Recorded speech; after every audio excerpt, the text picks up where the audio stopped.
यह ओशो की बहुत ही फेमस किताब है जिसका नाम है कहे कबीर दीवाना। इस किताब में ओशो ने बताया है कि किस प्रकार हमारे ऋषि मुनियों ने आज के 1000 साल पहले, जब साइंस का नामो निशान नहीं था, तो किस तरह उन्होंने हमारे शरीर की सभी नाड़ियों की संख्या बता दी थी कि 21,600 नाड़ियाँ हमारे शरीर में हैं। और आज विज्ञान भी उसे मानता है कि हाँ, इतनी ही नाड़ियाँ हमारे शरीर में हैं। आगे देखना है ओशो ने इस किताब में क्या लिखा हुआ है, क्या समझाने की कोशिश की है। 21,600 नाड़ियाँ हैं शरीर में, कैसे योगियों ने जाना? यह एक अनूठा रहस्य है, क्योंकि अब विज्ञान कहता है हाँ, इतनी ही नाड़ियाँ हैं। और योगियों के पास विज्ञान की कोई सुविधा ना थी, कोई प्रयोगशाला ना थी, जांचने के लिए कोई एक्सरे मशीन ना थी, सिर्फ भीतर की दृष्टि थी। वह एक्सरे से भी गहरी मालूम पड़ती है।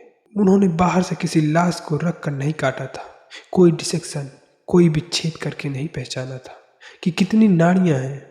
उन्होंने भीतर ही अपनी आंख बंद करके, ऊर्जा जब उनके तृतीय नेत्र तक पहुंच जाती थी और जब भीतर परम प्रकाश प्रकट हुआ था, उस प्रकाश में ही उन्होंने गिनती की थी, उस प्रकाश में ही उन्होंने भीतर से देखा था।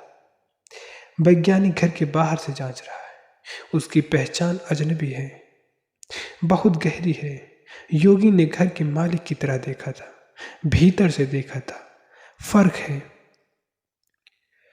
तुम कमरे के बाहर घूम सकते हो, दीवार की जांच कर सकते हो, लेकिन जो कमरे के भीतर रहता है वह भीतर की दीवारों को देखता है। योगी ने भी भीतर के प्रकाश में भीतर की ज्योति जली, जो भीतर की नाड़ी नाड़ी को गिन लिया। 21,600 नाड़ियां हैं, सभी अलग अलग हैं। अभी तुम ऐसे जैसे मनकों का ढेर, अभी तुम्हारे मन के माला नहीं बने, किसी ने धागा नहीं पिरोया है। अभी तुम मनकों का ढेर हो, धागा भी रखा है, मन के भी रखे हैं, माला नहीं है, इसलिए तुम नाड़ी हो। तुम भी एक नहीं हो, अनेक हो। तुम्हारे भीतर पूरा बाजार है, हजारों तरह के लोग तुम्हारे भीतर बैठे हैं।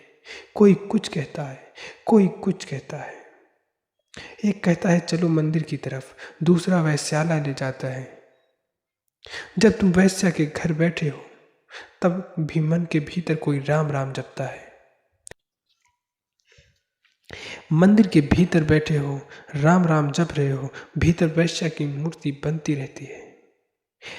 ऐसे तुम खंड खंड हो, टुकड़े टुकड़े हो, हजार तरफ तुम बह रहे हो। तुम एक धारा नहीं हो जो सीधी सागर की तरफ जा रही हो।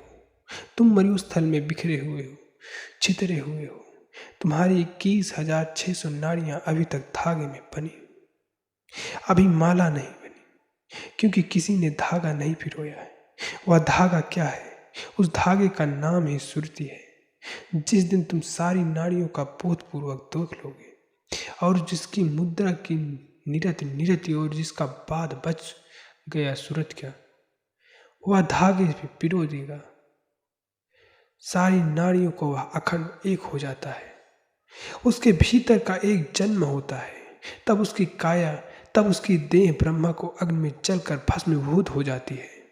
प्रकृति की अग्नि में तुम तो बहुत बार जलकर भस्मीभूत हुए हो, अनेक बार मरे हुए हो और देह को चिता पर चढ़ाया गया है।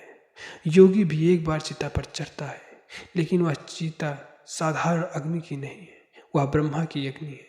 और ब्रह्मा की अग्नि में सब काया, काया की सारी संभावना, बीज सब जल जाते हैं। काया, यह काया खोती जाती है, पृथ्वी से संबंध छूटता जाता है, ज्योति उड़ जाती है, दिए छोड़ देती है। और भीतर, यह तो बाहर की घटना है, भीतर त्रिकुटी संगम जागरो।